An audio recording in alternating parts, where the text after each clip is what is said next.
Baiklah, Assalamualaikum warahmatullahi wabarakatuh. Perkenalkan, nama saya Dinda Nadia Fadjiliani. Saya dari kelas pendidikan bahasa Arab semester 4 kelas A. Yang terhormat Ustadz Rahnang sebagai dosen pengampu mata kuliah kami media pembelajaran bahasa Arab. Yang pertama-tama, saya akan menjelaskan tentang pengertian ilmu bahasa Arab dan kemahiran bahasa Arab. Ilmu bahasa Arab adalah ilmu yang berhubungan dengan penjagaan lisan dan tulisan dari kesalahan. Kemahiran bahasa Arab adalah kemampuan seseorang untuk menggunakan bahasa dengan tingkat akurasi yang mentransfer makna dalam produksi dan pemahaman. Kemahiran bahasa tulis melibatkan aspek membaca dan menulis, sedangkan kemahiran bahasa lisan melibatkan aspek menyimak dan berbicara. Yang selanjutnya, saya akan menjelaskan tentang ilmu bahasa Arab. Ilmu bahasa Arab terbagi menjadi 13 macam yang biasa disebut sebagai ulumul Arabiyah. Yang kedua ada kemahiran bahasa Arab. Kemahiran bahasa Arab terbagi menjadi 4 bagian. Yang selanjutnya saya akan menjelaskan macam-macam ilmu bahasa Arab. Yang pertama ada ilmu nahu.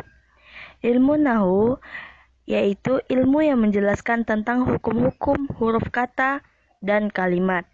Ilmu ini lebih sering menjelaskan bunyi akhir huruf pada setiap kata atau yang biasa disebut dengan lafaz. Contoh dari ilmu nahu ini seperti zahaba ilal masjidi. Artinya saya sudah pergi ke masjid. Yang kedua yaitu ada ilmu shorof. Jika tadi ilmu nahu hanya membahas harokat di akhir huruf pada kata, maka ilmu shorof malah membahas perubahan bentuk seluruh huruf pada suatu kata, atau membicarakan asal bentuk kata atau yang biasa disebut dengan masdar. Dari masdar kita akan mengetahui bagaimana perubahan bentuk suatu kata kerja dari bentuk lapau, sedang, akan, dan perintah. Perubahan bentuk kata kerja ke kata benda dan juga perubahan bentuk kata kerja sesuai pelaku dari perbuatan, dan ini tergantung dari wazan asal kata tersebut. Inti dari shorof adalah tasrif, yaitu perubahan bentuk kata. Contoh, kata zahaba yang mempunyai arti dia laki-laki sudah pergi. Jika ditambah alif di kata akhir menjadi zahaba, maka akan mempunyai arti kata mereka berdua laki-laki sudah pergi. Perhatikan perbedaan kedua kata tersebut, padahal hanya berbeda satu kata saja, tapi mempunyai arti yang berbeda. Yang kedua yaitu ada ilmu insya.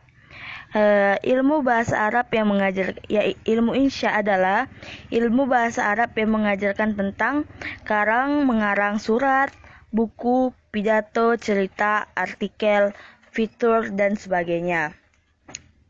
Ilmu insya ini gunanya untuk menjaga jangan sampai salah dalam dunia karang mengarang. Yang keempat ada ilmu khat. Ilmu yang membahas tentang bagaimana menulis tulisan Arab yang indah dan mempunyai nilai seni yang tinggi. Ilmu khat juga menjelaskan tentang bentuk huruf dan cara merangkainya, termasuk bentuk huruf kasar dan seni menulis dengan indah yang dibedakan dalam beberapa bentuk kata. Yang selanjutnya ada kemahiran bahasa Arab. Yang pertama ada kemahiran membaca. Apabila kita akan menguraikan bahan bercetak pada pertuturan dan pada masa yang kita akan menguraikan itu kepada pemikiran bahasa siswa bagi siswa maupun mahasiswa. Itulah mengapa kemahiran membaca dianggap sebagai asas untuk mencapai semua kejayaan dalam semua bidang, terutama dalam bidang pendidikan.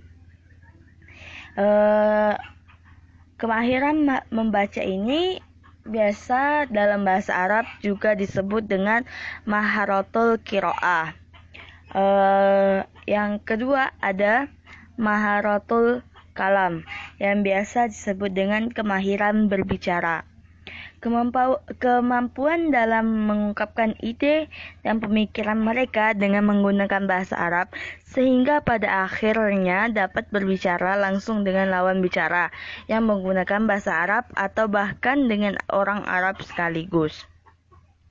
Yang ketiga ada kemahiran menulis yang biasa disebut juga dengan maharatul kitabah.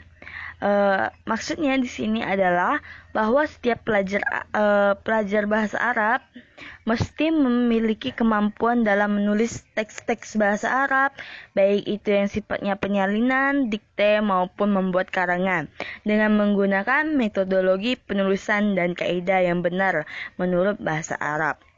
Yang terakhir yaitu ada kemahiran mendengar.